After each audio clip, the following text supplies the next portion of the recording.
MEP Stephen Woolfe.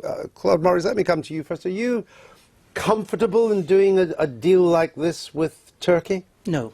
And that it would work as well is going to be a really moot point. I mean, this one for one, it's not really been tried around the world. Perhaps Australia, Trevor probably know. Pushbacks, and then you take one. It's got overtones of this kind of thing. It's going to be extremely difficult. But if I tell you where it's coming from genuine crisis. I mean, are you going to leave this humanitarian situation like this? And secondly, I was speaking to the Greek immigration minister on Wednesday, and he said, you know, Turkey will be part of a solution of sorts. So you have to try something. And the final solution to this, if you like, is not going to... Not the best phrase to use. I just realised... That's all right, I understand. A compassionate and organised solution to this in the end... A long-term solution. A compassionate and organised solution to this in the end will involve Turkey in some way.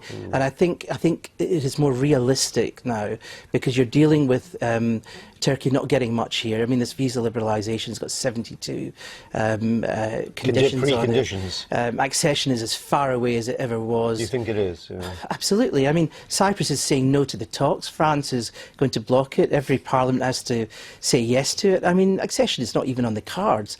So that kind of spectre is just, not there. Let me go to Stephen Woolfe. Even if the European Union didn't exist, Europe would be facing a migrant crisis, and in some collective way it would have to deal with that, and it would have to deal with Turkey, wouldn't it? Oh, absolutely, Andrew, and I've always said on this show and in others that this crisis is a combination of many factors. It's not just the war that's happening in Syria, but it was the regime change that we had in Libya, it's the impacts in Afghanistan and Iraq, and of course the economic costs of having trade between the European Union and other countries in Africa, which puts tariffs on those countries very excessively. And so the only solution to this would be a global solution run by the United Nations and not placing the pressure solely on the EU. And that is the big thing that's been missing from the whole of this crisis from the start. The UN, the international community, hasn't come together. They've all left it on the hands of the EU. And there are potential solutions to this. Take, for example, at the moment, Russia has managed to help cleanse ISIS from the northern part of Syria. There is a real opportunity now for the world to come together and have a safe zone in that area to allow Syrians to come back and create some sort of Marshall Plan for rebuilding that country and let those people have their lives back again. Could I just suggest to you, though, that if it's been difficult enough to get a concerted and collective action among 28 European members, all in the same union and all in the same continent, that getting the kind of UN reaction that you're calling for on the scale that would be required would be, to put it politely, unprecedented and unlikely.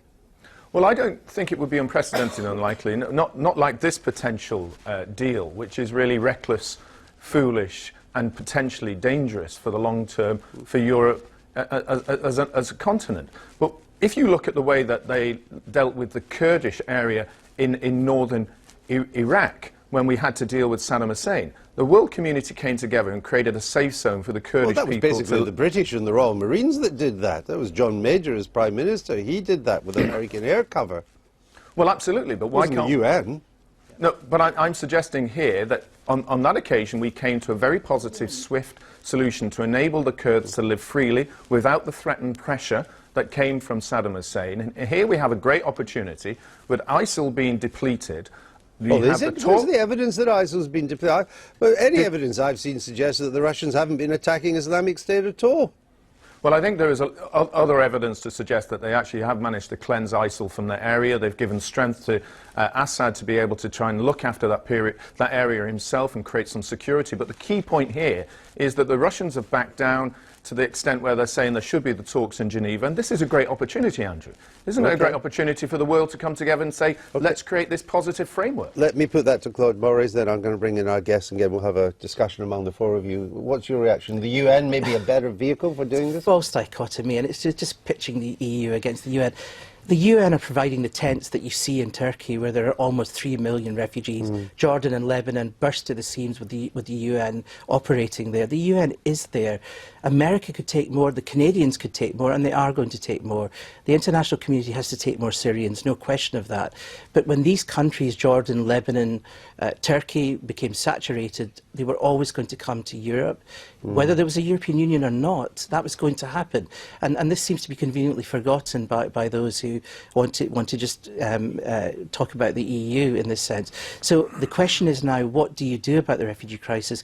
Turkey will be one part of the solution, but today at least there's some realism in taking it down a notch and realising that it won't just be about Turkey, which was what happened in the original discussion.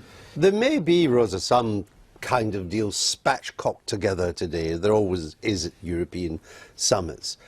But then I would suggest there's a fair chance, I put it no higher than that it could start to unravel very quickly. And that could be the backdrop to our referendum campaign, and it could well be unhelpful to those who wish us to remain in the European Union. Well, I think it goes both ways, doesn't it? Because the images that happen with each sort of refugee surge that we see coming again in the spring and the summer are sort of directly opposed to each other. On the one hand, you have this sort of streams of people coming in and the concerns that our friend we saw in Cardiff talked about what that means for national countries. But then you also seen these horrific sites of children dying. The little boy washed up on the beach last year, I think, changed the whole nature of the debate last summer. But it also suggested that the European Union had not stepped up to the crease to deal with this huge problem. And we're now many, many months after it, and it's still struggling to find a way forward. Yeah, the EU is useless, but I think what we were talking about is the... I should point out that other people think it's not useless. but states are useless. It's not having the EU worse. I think probably just about I would argue that it would be worse, because what this crisis shows is that you need to come together. And as you say, the deal that's being stitched together today isn't going to be a perfect deal. It's not even going to be a particularly good deal. But it means that finally politicians and countries are coming together to try and get a grip of this. Trevor, are these ongoing developments, the backdrop, if I can put it that way, to the referendum campaign, is this helpful to the Leave side?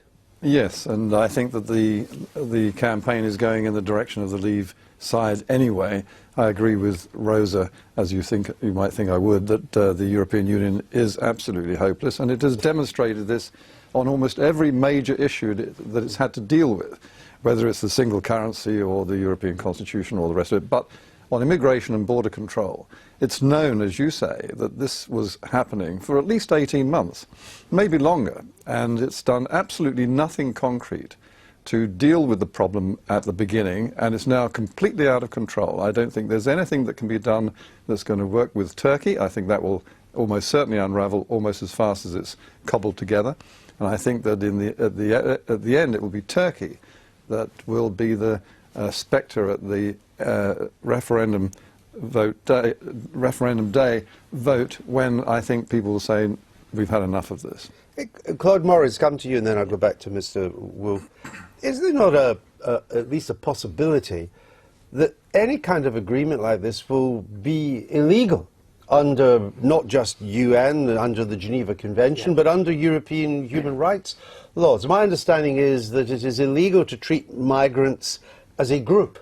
That every migrant has to be treated, and particularly asylum seekers, as individuals on individual cases. So in this new deal, Andrew, they have inserted, and you'll see it in the text, individual analysis of each case, which is an extraordinary thing. That means people will be processed in Greece. And which they're incapable of doing. It's going to be extremely difficult, but there will be resources put into it. I mean, it's happened. It's happened with the former Yugoslavia in the 1990s. It has happened, and it can happen, and Europe can do it. And I disagree with Trevor, because I think on Turkey as a spectre for the Leave campaign, as people get the facts, and as Trevor knows, France across the political spectrum doesn't want Turkey in. Cyprus doesn't even want the talks to start. Visa liberalisation has been blocked by 72 chapters. Once people get the facts, they'll realise Turkey is not coming in. But if they don't get visa liberalisation... Maybe not the spectre that it was. If they don't get it, and I understand, I'm told they've Yeah. met half the 72 conditions, but another half... If they don't get that, why would they agree? Interesting. I think what is happening is there are too many problems in Turkey, and they realise that they are only going to be one strand. I think Rosa was right, one strand of a bigger solution. And I think what is now happening is everyone's getting more realistic. Turkey's just not going to get that much anymore because it's got a lot of its own troubles, and the EU is being much more realistic in this deal than it was in the original one. Stephen Woolfe, just briefly on this. If there was to be some kind of UN deal overall, which you've advocating on our programme today, would it be right for Britain to take a bigger share than we plan to do of Syria, particularly Syrian migrants, as part of a UN deal? Well, I'm not sure whether we can again try to pick out how many numbers that we deal. I think the right decision was to take those who are genuine asylum seekers from the camps. But would we take more? Well, again, this isn't the issue about the numbers that you can take or how you distribute them, because that could be an endless thing. Because the point that you look at this migration crisis, Andrew, is you know from Germany, over 90% of those who have gone into Germany are actually economic migrants. When the summer process starts, you're all talking about Greece, but once again, you're going to have to watch coming from Libya to Italy. There'll be those who say that we can't get into Greece, we'll try and find the other routes, and you see them coming through Russia at the moment into the northern countries of Sweden and Denmark and the like up there. So this process is going to be bigger, and Greece is saying 50,000 would potentially come each month for the next year. Just before we go, Mr. Woolfe, we had a member of your party, the lead candidate on the South Wales Central list for the for the Welsh Assemblies. He's talked about migrants in a particular road, I think in Cardiff, having hygiene problems.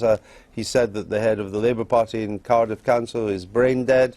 There are some people in UKIP in Wales calling for his deselection. What's your position? Well, it's not for me to actually make the deselection process. That will be the NEC, and I understand that they will do so. But what I will say is I have asked for the transcript of what this man has said from the journalist, and if the journalist has extrapolated his views to make it a gory story, then I think the journalist has some repercussions. But if he you can watch him on the Daily Politics today on iPlayer.